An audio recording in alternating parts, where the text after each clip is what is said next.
നമസ്കാരം പ്രിയമുള്ളവർ, എല്ലാവർക്കും ഒരിക്കൽ കൂടി മീഡിയയിലേക്ക് ഹാർദമായ സ്വാഗതം. പൂഞ്ഞാർ ക്ലോസറ്റ് പി ജോർജിന് കോടതി ജാമ്യം അനുവദിച്ചുമായി ബന്ധപ്പെട്ട് വലിയ ആഹ്ലാദ നൃത്തമാണ് സംഘീയ അനുകൂല ഓൺലൈൻ ചാനലുകളിൽ നടക്കുന്നത്. പ്രത്യേകിച്ച് നമ്മുടെ സുനിൽ വടയാർ എന്ന സംഘിയും മോഹൻദാസ് എന്ന വിഷപ്പാമ്പുമൊക്കെ വലിയ രീതിയിൽ ആഹ്ലാദം പ്രകടിപ്പിച്ചുകൊണ്ടുള്ള പ്രസ്താവനകളുമായി മുന്നോട്ട് വരികയാണ്. അതിൽ സുനിൽ വടയാർ പറയുന്നത് മുസ്ലിം ലീഗിനെ പോലുള്ള പ്രസ്ഥാനത്തിന് ഇങ്ങനെ ഒരു പരാതി കൊടുക്കുവാൻ അവകാശമില്ല എന്നാണ്. കാരണം മുസ്ലിം ലീഗിൻ്റെ യുവജന സംഘടന യൂത്ത് ലീഗിൻ്റെ ഈരാറ്റുപേട്ട ടൗൺ കമ്മിറ്റി കൊടുത്ത പരാതിയുടെ മേലിലാണ് ജോർജ് വിദ്വേഷ പരാമർശ പ്രസംഗങ്ങളുടെ പേരിൽ അറസ്റ്റിലാകുന്നത്. വ്യക്തമായ അയാളുടെ പരാമർശങ്ങൾ ലീഗ് എന്ന പാർട്ടിയെ ഉദ്ദേശിച്ചിട്ടല്ലായിരുന്നു, ഒരു സമുദായത്തെ ഉദ്ദേശിച്ചായിരുന്നു എന്ന കാര്യത്തിൽ ഒരു സംശയവുമില്ല. അയാൾ പറയുന്നത് ഇതിൽ തീവ്രവാദി അല്ലാത്ത ഒരാളും ഇല്ല എന്ന് പറയുകയാണ്. അപ്പോൾ അതൊരു സമുദായത്തെ സംബന്ധിച്ച് അവഹേളനത്തിന് നിദാനമാകുന്ന പ്രസ്താവനയാണ്. പ്രത്യേകിച്ചും ഭാരതത്തിൻ്റെ സ്വാതന്ത്ര്യ സമര ചരിത്രത്തിൽ ശതമാനക്കണക്കെടുത്താൽ വേറെ ഏതൊരു സമുദായത്തെക്കാളും ജാതിയെക്കാളും മുന്നിട്ട് നിൽക്കുന്നത് ആ സമുദായത്തിൻ്റെ സംഭാവനയാണ് എന്നൊരു കാര്യത്തിൽ തർക്കമില്ല. അത്രമേൽ സ്വാതന്ത്ര്യ സമരവുമായി ബന്ധപ്പെട്ട് രാഷ്ട്രത്തിന് വേണ്ടി ബലിയർപ്പിച്ച ധീരന്മാരായ ദേശാഭിമാനികളാൽ നിറഞ്ഞ ഒരു സമുദായമാണ് അത് എന്ന കാര്യത്തിൽ യാതൊരു സംശയവുമില്ല. അവസരത്തിനു വേണ്ടി അങ്ങോട്ടും ഇങ്ങോട്ടും കോലുമാറ്റി കളിക്കുന്ന ആളുകൾക്ക് അതിൻ്റെ ഒരു മഹത്വം മനസ്സിലാവുകയുമില്ല. ബ്രിട്ടീഷുകാരെങ്കിൽ ബ്രിട്ടീഷുകാരൻ, സംഘിയെങ്കിൽ സംഘി എന്ന് ചിന്തിച്ച് അധികാരമുള്ളവർക്ക് വോട്ട് നിൽക്കുന്ന ജോർജിനെ പോലുള്ള ആളുകൾക്ക് അതിൻ്റെ മഹത്വം മനസ്സിലാവുകയുമില്ല. പിന്നെ ഈ സുനിൽ വടയാറിനെ പോലുള്ള ആളുകൾ പറയുന്ന ഒരു കാര്യമുണ്ട്. മുസ്ലിം ലീഗ് എന്ന് പറയുന്ന പ്രസ്ഥാനം, അതിൻ്റെ നേതാവ് തങ്ങൾ, കാരണം മിക്കപ്പോഴും അതൊരു സെക്കുലർ പാർട്ടി ആയിട്ടാണ് സമൂഹം കണക്കാക്കുന്നത്. മുസ്ലിം ലീഗ് എന്ന പേര് ഒഴിച്ചു നിർത്തിയാൽ, അല്ലെങ്കിൽ മുസ്ലിം ലീഗ് എന്ന പേര് ആണ് മിക്കപ്പോഴും അത് ഒരു മതപാർട്ടി എന്ന് വരുത്തി തീർക്കുവാൻ സംഘികൾ ഉപയോഗിക്കുന്നത്. പക്ഷേ ആ പ്രസ്ഥാനം എപ്പോഴും സെക്കുലാറായിരുന്നു എന്നാണ് കേരളത്തിൻ്റെ പൊതുസമൂഹം വിശ്വസിക്കുന്നത്. അപ്പോൾ സുനിൽ വടയാർ പറയുന്ന ഒരു കാര്യമുണ്ട്. സെക്കുലർ പാർട്ടിയായ മുസ്ലിം ലീഗിൻ്റെ നേതാവ് മിക്കപ്പോഴും മതം, അല്ലെങ്കിൽ മുസ്ലിം മതത്തിൻ്റെ തന്നെ നേതാവായിട്ടാണ് മിക്കപ്പോഴും കാണുന്നത്. കാരണം നമുക്കറിയാം, ഈ വടക്കൻ കേരളത്തിൽ ഒരുപാട് പള്ളികളുടെ ഗാളിയാണ്. എനിക്ക് തെക്കൻ കേരളത്തിൽ നിന്ന് വരുന്ന ഒരാൾ എന്ന രീതിയിൽ അതിൻ്റെ ഒരു കറക്റ്റായിട്ടുള്ള രൂപം എനിക്കറിയില്ല. കാരണം ഞങ്ങളുടെ നാട്ടിൽ അങ്ങനെ ഒരു സമ്പ്രദായമില്ല. എൻ്റെ ഒരു അഭിപ്രായത്തിൽ ഈ ഒരുപാട് പള്ളികളുടെ മേധാവിയാണ് പാണക്കാട് തങ്ങന്മാർ.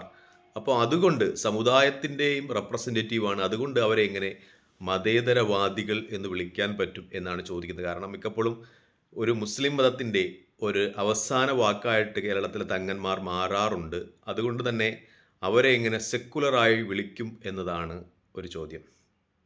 അതുകൊണ്ട് ഇത് സെക്കുലർ പാർട്ടിയല്ല, കോടതിയെ സമീപിക്കണം എന്നൊക്കെ ഇങ്ങനെ സുനിൽ വടയാർ വിളിച്ച് പറയുന്നുണ്ട്. എൻ്റെ ഒരു ചോദ്യം, ഈ സുനിൽ വടയാറിൻ്റെയൊക്കെ തമ്പ്രാൻ മഹാപ്രഭു നമ്മുടെ ബാലകൃഷ്ണപിള്ള ദീർഘകാലം കേരള കോൺഗ്രസിൻ്റെ നേതാവും മന്ത്രിയുമൊക്കെ ആയിരുന്നപ്പോഴും അദ്ദേഹം കൊട്ടാരക്കര താലൂക്ക് NSSൻ്റെ പ്രസിഡൻ്റായിരുന്നു. അപ്പോൾ അതിനൊന്നും ഒരു കുഴപ്പവുമില്ലെന്നാണോ ഈ സുനിൽ വടയാർ പറഞ്ഞു വരുന്നത്? ഈ ബാലകൃഷ്ണപിള്ള ആയാലും അതുപോലെ തങ്ങളായാലും അവരൊക്കെ ഓരോ വ്യക്തിത്വങ്ങൾ കൂടിയാണ്, ഒരു വ്യക്തി കൂടിയാണ്. അവർക്ക് അവരുടെ സമുദായവുമായി ബന്ധപ്പെട്ട് പ്രവർത്തിക്കുവാനുള്ള അവസരം അവരെ രാഷ്ട്രീയ നേതാക്കന്മാർ ആയിരിക്കുന്നതോടൊപ്പം തന്നെ ഉണ്ട് എന്നൊരു യാഥാർത്ഥ്യം ഈ വിവരം കെട്ടവന്മാർ മനസ്സിലാക്കണം എന്നാണ് എനിക്ക് പറയാനുള്ളത്. പിന്നെ ജോർജിനെ കുറിച്ചാണ്. ജോർജിൻ്റെ മഹത്വവത്കരണം കൊണ്ട് അങ്ങ് നിറഞ്ഞിരിക്കുകയാണ് ഈ സുനിൽ വടയാറിൻ്റെയും ഈ മോഹൻദാസിൻ്റെയും ഒക്കെ ചാനൽ ഇന്നലെ മുഴുവനായിട്ട്. പക്ഷേ ജോർജ് എന്ന് പറയുന്ന രാഷ്ട്രീയ വേശ്യ നമുക്കറിയാം. കാരണം അദ്ദേഹത്തെ രാഷ്ട്രീയ വേശ്യ എന്ന് വിശേഷിപ്പിക്കാനാണ് എനിക്കിഷ്ടം. എല്ലാ കിടക്കയും, രാഷ്ട്രീയ ലാഭത്തിന് വേണ്ടി എല്ലാവരുടെ കിടക്കയും ഷെയർ ചെയ്യാൻ വിധിക്കപ്പെട്ട അല്ലെങ്കിൽ തയ്യാറാകുന്ന ഒരു രാഷ്ട്രീയ വേശ്യയോട് നമുക്ക് ജോർജിനെ ഉപമിക്കാവുന്നതാണ് ഏറ്റവും വലിയ സത്യം. അത് UDFിനോടൊപ്പം ഉണ്ടായിരുന്നു, LDFിനോടൊപ്പം ഉണ്ടായിരുന്നു, ഇപ്പോൾ BJPക്കൊപ്പം ഉണ്ടായിരുന്നു. പച്ചയായി തന്നെ അദ്ദേഹം STPയെ ന്യായീകരിച്ചിട്ടുണ്ട്. STPയുടെ കൊടി പിടിച്ചു നിൽക്കുന്ന എത്രയോ ചിത്രങ്ങൾ സോഷ്യൽ മീഡിയയിൽ നോക്കിയാൽ നമുക്ക് കാണാൻ പറ്റും. ജോർജ് STPയുടെ കൊടി പിടിച്ചു നിൽക്കുന്ന എത്രയോ ചിത്രങ്ങൾ നമുക്ക് കാണാൻ പറ്റും. എത്രയോ വേദികളിൽ അദ്ദേഹം STPയെ ന്യായീകരിച്ച് സംസാരിക്കുന്ന രംഗങ്ങൾ നമുക്ക് കാണാൻ പറ്റും. കാരണം ഞാനീ പറയുന്നതെന്ന് വെച്ചാൽ STPയാണ് ഇപ്പോൾ മുസ്ലിം മത തീവ്രവാദത്തിൻ്റെ ഒരു പ്രതീകമായിട്ട് സംഘപരിവാരും അതുപോലെ ക്രിസ്സംഗികളുമൊക്കെ വിശേഷിപ്പിക്കുന്നത്. പ്രത്യേകിച്ച് ക്രിസ്സംഗികൾ പറയുന്നൊരു കാര്യമെന്ന് വെച്ചാൽ ന്യൂമാൻ കോളേജിലെ പ്രൊഫസർ ജോസഫിൻ്റെ കൈവെട്ടിയതുമായി ബന്ധപ്പെട്ട കാര്യങ്ങളാണ് അവർ ഈ കേരളത്തിലെ ഭീകരവാദത്തിൻ്റെയൊക്കെ ഏറ്റവും പ്രധാനപ്പെട്ട ഉദാഹരണമായി ചൂണ്ടിക്കാണിക്കുന്നത്. അതിനെ പച്ചയായി ന്യായീകരിക്കുന്ന പി.സി. ജോർജിനെ നിങ്ങൾക്ക് കാണാൻ പറ്റും. ഈ ജോസഫിൻ്റെ കൈവെട്ടിയത് അയാൾ ചെയ്തൊരു തെണ്ടിത്തരത്തിൻ്റെ പേരിലാണെങ്കിലും അത് കേരളത്തിലെ മുസ്ലിം സാമുദായിക സംഘടനകളൊന്നും തന്നെ ന്യായീകരിച്ചിട്ടില്ല. മുസ്ലിം ലീഗ് ന്യായീകരിച്ചിട്ടില്ല. എൻ്റെ ഒരു അഭിപ്രായത്തിൽ ആ ജോസഫ് മാഷിന് കൈവെട്ടിയ സമയത്ത് ഹോസ്പിറ്റലിൽ ബ്ലഡൊക്കെ ഡൊണേറ്റ് ചെയ്തത് ജമാഅത്തെ ഇസ്ലാമിയുടെ സാമൂഹിക സംഘടനയായ സോളിഡാരിറ്റി ഫ്രണ്ട് ആണെന്നാണ് എൻ്റെ വിശ്വാസം. അയാൾ ചെയ്തത് ചെറ്റത്തരമാണ്. സി ജോസഫ് എന്ന് പറയുന്ന മാഷ് ചെയ്തത് ചെറ്റത്തരമാണെങ്കിൽ അയാളുടെ കൈവെട്ടിയതിനെ കേരളത്തിലെ മുസ്ലിം സാമുദായിക സംഘടനകളൊന്നും ന്യായീകരിച്ചിട്ടില്ല. പ്രത്യേകിച്ച് മുസ്ലിം ലീഗ് അതിന് ശക്തമായി എതിർക്കുകയാണ് ചെയ്തത്, ഒരു മതേതര പ്രസ്ഥാനം എന്ന രീതിയിൽ. പക്ഷേ അപ്പോഴും കേരളത്തിൽ ആരെങ്കിലും ഏതെങ്കിലും ഒരു രാഷ്ട്രീയ നേതാവോ MLA അന്ന് പി.സി. ജോർജ് MLA ആണ് ന്യായീകരിച്ചിട്ടുണ്ടെങ്കിൽ അത് പി.സി. ജോർജാണ്. ഞാൻ ഫസ്റ്റ് കമൻ്റായിട്ട് പി.സി. ജോർജിൻ്റെ STPI വാഴ്ത്തുപാട്ട് ഇട്ടേക്കാം. അപ്പോൾ കേരളത്തിലെ രാഷ്ട്രീയ അവസ്ഥയിൽ സാമൂഹ്യ സാഹചര്യത്തിൽ അങ്ങോട്ടും ഇങ്ങോട്ടും ഉറിഞ്ചിയും ഊറിയുമൊക്കെ രാഷ്ട്രീയ ലാഭം നേടുന്ന വെറും ഒരു വേശ്യ മാത്രമാണ് പി.സി. ജോർജ്. അതൊരിക്കൽ STPI അടക്കമായിരിക്കും ഇപ്പോൾ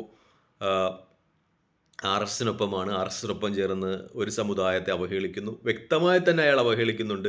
അത് മുസ്ലിം ലീഗിനെ അല്ല, അത് മുസ്ലിം ലീഗിനെ മാത്രമല്ല അയാൾ ആ TV ചർച്ചയിൽ അവഹേളിക്കുന്നത്. മുസ്ലിം ലീഗിൻ്റെ പേരിൽ അയാൾ വ്യക്തമായി പറയുന്നുണ്ട് ഇതിൽ വർഗീയവാദി അല്ലാത്ത ഒരാളുമില്ല എന്ന്. അതുകൊണ്ട് പി.സി. ജോർജിനെ പോലുള്ള ആളുകളെ താങ്ങിക്കൊണ്ട് നടക്കുന്ന ആളുകളോട് പറയാനുള്ളത്, ഇന്നലെ അയാൾ STPക്കൊപ്പമായിരുന്നു, ഇന്ന് RSനൊപ്പമാണ്, അതിനു മുമ്പ് UDFനൊപ്പമായിരുന്നു, അതിനു മുമ്പ് LDFനൊപ്പമായിരുന്നു. ഇപ്പോൾ അദ്ദേഹത്തിൻ്റെ ഒരു രാഷ്ട്രീയ ലക്ഷ്യം എന്ന് പറയുന്നത് എങ്ങനെയെങ്കിലും ഒരു കേന്ദ്രമന്ത്രിയാകുക എന്നുള്ളതാണ്. അതുമായി ബന്ധപ്പെട്ടൊക്കെ ആ പ്രദേശത്തുള്ള ആളുകൾ പറയുന്നു. കാരണം അദ്ദേഹത്തിൻ്റെ പാർട്ടിയിൽ, അങ്ങേരുടെ പാർട്ടിയിൽ അവിടെ ഒരുപാട് മുസ്ലിം നേതാക്കന്മാരുണ്ടായിരുന്നു. പ്രത്യേകിച്ച് മണ്ഡലം പ്രസിഡന്റുമാരും ഒക്കെ ഒരുപാട് മുസ്ലിം നേതാക്കന്മാരുണ്ടായിരുന്നു. ഇയാൾ പാർട്ടി മാറി NDAയിലെത്തുന്ന സമയത്ത് അവരുമായിട്ടൊക്കെ ചർച്ച ചെയ്യുന്ന സമയത്ത് അവർ പറഞ്ഞു, NDAയിലാക്കുകയാണെങ്കിൽ ഞങ്ങളില്ല, BJPയുമായിട്ടാണെങ്കിൽ ഞങ്ങളില്ല. അതിനോടുള്ള വല്ലാത്തൊരു ദേഷ്യം അയാൾക്ക് ആ പ്രദേശത്തെ ആ സമുദായത്തോടുണ്ട് എന്നതാണ് യാഥാർത്ഥ്യം. ഒരുപക്ഷെ ഇയാളെ വിജയിപ്പിച്ച് MLA ആക്കുന്നത് ആ സമുദായമാണ് എന്ന കാര്യത്തിൽ തർക്കമില്ല. അയാൾ പലപ്പോഴും അത് വ്യക്തമായി പറഞ്ഞിട്ടുള്ളതാണ്. കാരണം അയാൾ ആദ്യം ഇലക്ഷനെ നേരിടുന്ന സമയത്ത് ഈ ഈരാറ്റുപേട്ട മുനിസിപ്പാലിറ്റി എണ്ണിത്തീരുന്നതിന് മുമ്പ് അയാൾ വളരെ 1000-ൽ പരം വോട്ടുകൾക്ക് പിന്നിലായിരുന്നു. അയാൾ ആദ്യമായി ഇലക്ഷനിൽ മത്സരിക്കുന്ന സമയത്ത് ഈരാറ്റുപേട്ട മുനിസിപ്പാലിറ്റി എണ്ണിൽ തീരുന്നതിന് മുമ്പ് അയാൾ 1000-ൽ പരം വോട്ടുകൾക്ക് പിന്നിലായിരുന്നു. അയാളുടെ ബൂത്ത് ഏജന്റുമാർ വരെ പരാജയം സമ്മതിച്ച് ഇറങ്ങിപ്പോയ സമയത്താണ് ഈരാറ്റുപേട്ടയിലെ വോട്ടെണ്ണുകയും അയാൾ 1000-ലധികം വോട്ടുകൾക്ക് വിജയിക്കുകയും ചെയ്തത്. എന്ന് വെച്ചാൽ ഈരാറ്റുപേട്ടയിലെ കമ്മ്യൂണിറ്റി മുസ്ലിം സമുദായം, ഈ പൂഞ്ഞാറ് നിയമസഭാ മണ്ഡലത്തിലെ ഈരാറ്റുപേട്ട പ്രദേശത്തിലെ മുസ്ലിം സമുദായം എപ്പോഴും പി.സി. ജോർജിനൊപ്പമായിരുന്നു. അവർ അദ്ദേഹത്തെ സഹായിച്ചിട്ടുണ്ട്. തിരിച്ചും അദ്ദേഹം ഒരുപാട് അവരുമായി സഹകരണത്തിലായിരുന്നു. മിക്കപ്പോഴും ഈ നബിദിനം, അതുപോലെ നോമ്പ്, അതുമായിട്ടുള്ള ചടങ്ങുകളിലൊക്കെ അദ്ദേഹം പള്ളിയുമായിട്ട് നിരന്തര സമ്പർക്കത്തിലായിരുന്നു. ഒരുപക്ഷെ നിരന്തരം നോമ്പ് കഞ്ഞി കുടിക്കാനും അതുപോലെ വരുന്ന ഒരാളായിരുന്നു പി.സി. ജോർജ്. അവിടെ നിരന്തരം ഈ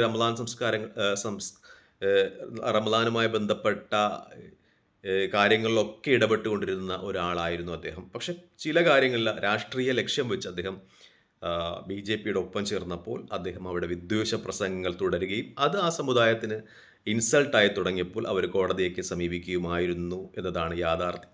അദ്ദേഹം ഇപ്പോൾ ചെയ്യുന്ന ഈ BJPക്ക് വേണ്ടി ചെയ്യുന്ന ഈ മുസ്ലിം വിരുദ്ധ പ്രസ്താവന അത് സമൂഹത്തിന് വല്ലാതെ ഒരു ഇറിറ്റേറ്റ് ഉണ്ടാക്കുന്നു. അദ്ദേഹത്തിൻ്റെ മേൽ നിയമ നടപടികളുമായി മുന്നോട്ട് പോകുമെന്നാണ് ആ പ്രദേശത്തുള്ള ആളുകൾ പറയുന്നത്. എന്തായാലും അദ്ദേഹം നേരത്തെ STP അനുകൂലമായ സമീപനങ്ങളുമായി മുന്നോട്ട് പോയി. എൻ്റെ സംഘി സുഹൃത്തുക്കൾക്കും ക്രിസ്സംഘി സുഹൃത്തുക്കൾക്കും വേണ്ടി അദ്ദേഹം STPക്കാർ ഈ ജോസഫ് മാഷ് എന്ന് പറയുന്ന ന്യൂമാൻ കോളേജിലെ, അതായത് പ്രവാചകനുമായി ബന്ധപ്പെട്ട് മോശം കമൻറ്റ് പരീക്ഷാ പേപ്പറിൽ എഴുതി ചേർത്ത ന്യൂമാൻ കോളേജിലെ പ്രിൻസിപ്പാളിൻ്റെ കൈവെട്ടിയ സംഭവത്തിൽ അദ്ദേഹം പച്ചയ്ക്ക് തന്നെ STPയെ ന്യായീകരിച്ചിട്ടുണ്ട്. അതിൻ്റെ വീഡിയോ ഞാൻ ഫസ്റ്റ് കമൻ്റായിട്ട് ഇടാം. അങ്ങേരെന്ന് പറയുന്ന രാഷ്ട്രീയ വേശ്യ മാത്രമാണ്. സമൂഹത്തിൽ അന്ധചിത്രത ഉണ്ടാക്കിയ ആളുകളെ തമ്മിൽ തല്ലിച്ചെങ്കിലും തൻ്റെ രാഷ്ട്രീയ അധികാരം നിലനിർത്താൻ ശ്രമിക്കുന്ന ഒരു രാഷ്ട്രീയ വേശ്യ മാത്രമാണെന്ന് സത്യം തിരിച്ചറിയുക. തൽക്കാലം ഈ വീഡിയോയുമായി വിടവാങ്ങുന്നു. മറ്റൊരു വീഡിയോയുമായി കാണുന്നതിന് പ്രാർത്ഥനയിൽപ്പെടുത്തുക. നന്ദി, നമസ്കാരം, ജയ് ഹിന്ദ്.